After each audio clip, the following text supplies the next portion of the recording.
Hello everybody and welcome to our presentation on 85th percentile speeds. Today we'll be talking about the 85th percentile speed, what it is, what it means, and how you calculate it.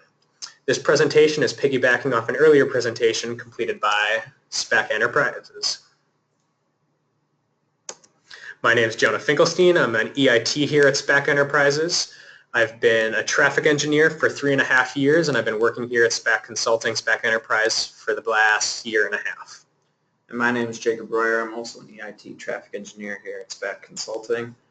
I've been working here approximately 6 months, but I've been a traffic engineer for 3 years. So before we get too far into the 85th percentile speed, we should talk about what it is. The 85th percentile speed is defined as the speed where 85% of vehicles are driving at or below that speed, which also means only 15% of vehicles are exceeding that speed. An important part of the 85th percentile speed graph, which is shown here, is this steep section in the middle. This steep section shows how many vehicles are traveling near that 85th percentile speed. So the steeper this section of the graph, the more percentage of vehicles we have traveling near that 85th percentile speed, which usually creates a safer road. The closer vehicles are traveling together, the less conflict that we can expect. So what is the importance of this 85th percentile speed? Well, it's one of the 4 methods to help set speed limits, and it falls into the engineering theory category. Most drivers are reasonable and they don't want to get in crashes, and they tend to account for their surrounding conditions, and they always want to get to their destinations quickly. So with that, we collect the data in order to see what is actually happening on the roadways. The second is the expert system, and this uses computers to simulate judgment and behavior. Third is optimization, and this accounts for roadway characteristics, travel times, noise, pollution, etc.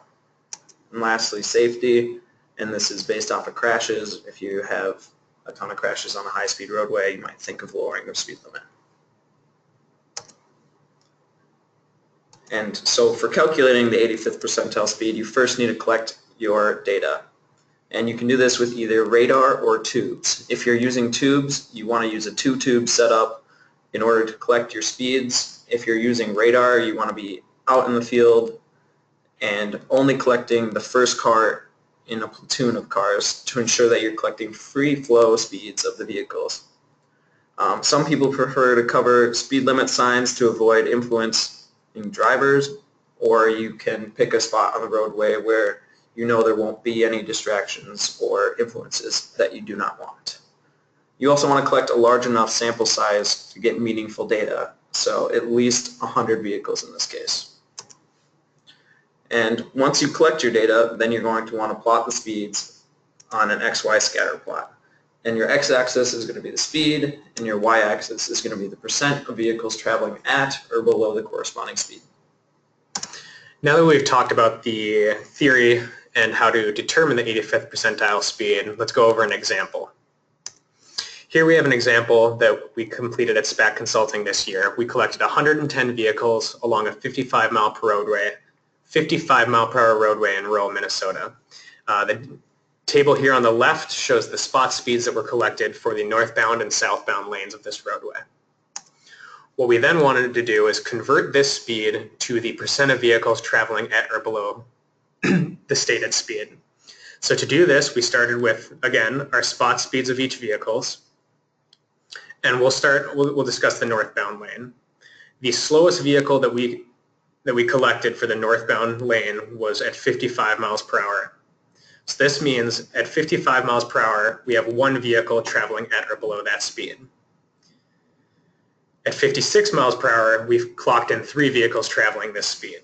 That means at 56 miles per hour, we have the 3 vehicles traveling that speed and the 1 vehicle traveling at 55 miles per hour, which means we have 4 vehicles traveling at or below 56 miles per hour.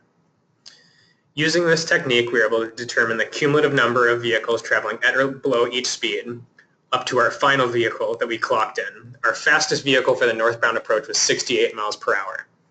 This means that all of the 52 vehicles were traveling at or below 68 miles per hour. The same process was used for the southbound vehicles. What we then did was, by taking the total amount of vehicles on each approach, you're able to divide the number of vehicles traveling at or below each speed to determine the percentage of vehicles traveling at or below each speed. Using this data, we then created our XY graph with our speed versus our percent of vehicles traveling at or below each speed. Here's what our graph looked like. As you can see, we still have our low sloping beginning area, our steep sloping center, and then finishing off with our low sloping end. It resembles the graph from earlier, but as it's real roadway data, there's a little bit more variation, as you kind of can see these hiccups and bumps in the middle. What we then did was, by taking our 85th percentile line on our y-axis, we projected a horizontal line to intersect our speed data. From this point, we dropped vertical lines down to intersect our x-axis, and this shows us our corresponding 85th percentile speeds for our directions. So in this example, our northbound and southbound lanes are traveling between 62 and 63 miles per hour. And as the road is currently a 55-mile-an-hour road, and we have data showing that in both the north and southbound direction, it's between 62 and 63 miles per hour, a 60-mile-per-hour speed limit would be reasonable. Engineering judgment and other external factors should be included in this decision. Clear space, shoulder width, road condition, ADT, etc. should all be looked at. If you would like to know more about the 85th percentile speed, you can visit our Traffic Corner Tuesday YouTube page. Yeah, on that page you'll find more information on the 85th percentile speed, as well as various other topics that we have covered here at SPAC Consulting. Thanks for your time.